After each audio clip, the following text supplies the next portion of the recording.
आजकल एक शब्द का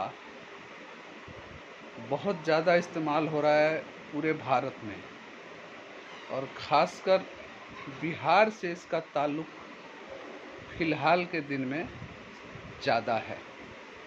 मैं बात कर रहा हूँ SIR की।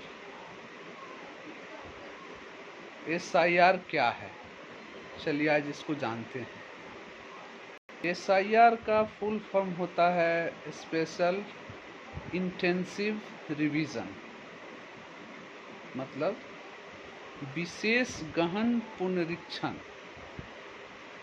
ये चुनाव आयोग का काम है, और चुनाव आयोग इसमें क्या करती है कि चुनाव आयोग इसमें हर गांव, हर शहर के लिए BLO नियुक्त करती है। आपके वार्ड में भी BLO होगा। BLO के ऊपर में BLO सुपरवाइज़र होता है। उसके बाद में STM होता है, वो STM को रिपोर्ट करता है, STM DM को रिपोर्ट करता है, और DM के बाद में राज्य का जो मुख्य चुनाव आयुक्त होता है वो उसको रिपोर्ट करता है। अच्छा, इसका कार्य क्या होता है, इसको जानते हैं। SIR का काम है कि ये वोटर लिस्ट में रिवीजन का काम होता है। वैसे तो आम रिवीजन बहुत सारा होते रहता है, लेकिन ये स्पेशल एक है जिसको कुछ दिन में किया जाता है। और इसमें क्या होता है कि जैसे कि गांव में मान के चलिए, या कहीं शहर में भी, कि बहुत लोग का डेथ हो जाता है और BLO को पता नहीं होता है, तो वो नाम को ऐड करना या काटना, तो जो मान के चलिए कि जो लोग डेथ कर गए उनका नाम हटाना है, या फिर नए लड़के जिनका एज हो गया 17 साल के थे और फिर 18 साल में आए हैं, उनका वोट देने का अधिकार का एज हो गया, तो उनका नाम जोड़ना होता है। तो वो इस SIR के माध्यम से किया जाना है। अच्छा, इसको लेकर के किसी पार्टी को आपत्ति नहीं होनी चाहिए, ये तो सबके लिए है। लेकिन हमारे देश के जो भी विरोधी दल हैं, सेंट्रल के या फिर राज्य के भी, जो बिहार, स्पेशली बिहार के जो विरोधी दल हैं, वो चुनाव आयोग पर इल्ज़ाम लगा रहे हैं कि चुनाव आयोग BJP के कहने पर या JDU के कहने पर उनके हिसाब से काम कर रहा है और वोटरों का नाम काट रहा है। अच्छा, एक बात बताइए, वोटर का नाम चुनाव आयोग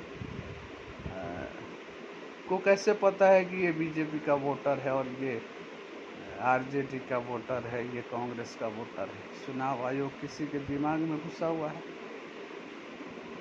या फिर चुनाव आयोग ने देख लिया है कि भाई इन्होंने उसको वोट दिया है तो वो BJP के कहने पर काम कर रहा है, या फिर नाम जोड़ रहा है या काट रहा है? इस तरह की फालतू बातों का SIR से कोई मतलब नहीं है। इसको आप समझ लीजिएगा, ये समझने का चीज़ है। ये तो बहुत लोगों के लिए चुनाव में, जिस तरह से पिछले इलेक्शन में 2024 के इलेक्शन में जो वो लाल किताब जिसको राहुल गांधी जी संविधान लेकर के घूम रहे थे, और उसके जाल में लोगों को फंसा करके और उत्तर प्रदेश में कारनामा कर लिए, तो इसी तरह का ये फिर एक नया तरीका इन लोगों ने अपनाया है। सुनने में आ रहा है कि बिहार में करीब 65 लाख लोगों का इसके SIR के तहत नाम कटने वाला है या कटा हुआ है। और भी अभी 15 दिन हुआ है, 15 दिन और बढ़ेगा तो बहुत लोगों का नाम हो सकता है कि कटेगा। अच्छा, एक बात समझना है, मेरा नाम वोटर लिस्ट में है, मैं जिंदा हूँ। हम्म? मेरे पूर्वज, हम लोग गांव में रहते हैं, कई सौ साल से हमारा 4 पुश्त 5 पुश्त जो है वो हम लोग नाम गिना देंगे। ये प्रूफ हो जाएगा, हमारे पास पेपर है, कागज़ है, सब कुछ है, हम लोग सबमिट कर देंगे। जिनके पास कागज़ नहीं है, क्यों नहीं है उनके पास कागज़, और उनका नाम अगर कटता है तो इसमें किसी भी पार्टी को इससे क्यों आपत्ति होना चाहिए?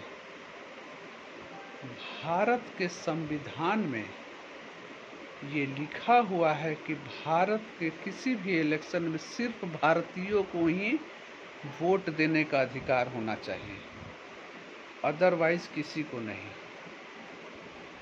क्या विपक्ष का वोटर भारतीय नहीं है, या फिर ये लोग पूरी तरह से बांग्लादेशियों और रोहिंग्याओं पर डिपेंड हो गए हैं? ये सोचने का विषय है, ये भारतीयों के सोचने का विषय है। भारतीयों के लिए, जो सच्चे देशभक्त हैं, उनको सोचना चाहिए ये विपक्ष क्यों कर रहा है। आज आप लोग न्यूज़ सुन रहे होंगे, देख रहे होंगे टीवी पर कि भारत में कितने बांग्लादेशी और कितने रोहिंग्या आकर के घुस चुके हैं, क्या क्या कर रहे हैं। दिल्ली में जितने भी मर्डर होते हैं, वो डॉक्टर का मर्डर हुआ था या कहीं भी किसी भी तरह का क्राइम होता है, तो इसमें इनकी संलिप्तता सबसे ज़्यादा पाई जाती है। आज क्राइम रेट अगर इंडिया में बढ़ा है तो इसमें 95% इन लोगों का हाथ होता है। तो इनको देश में क्यों रहने देना चाहिए और इनको वोट देने का अधिकार क्यों मिलना चाहिए?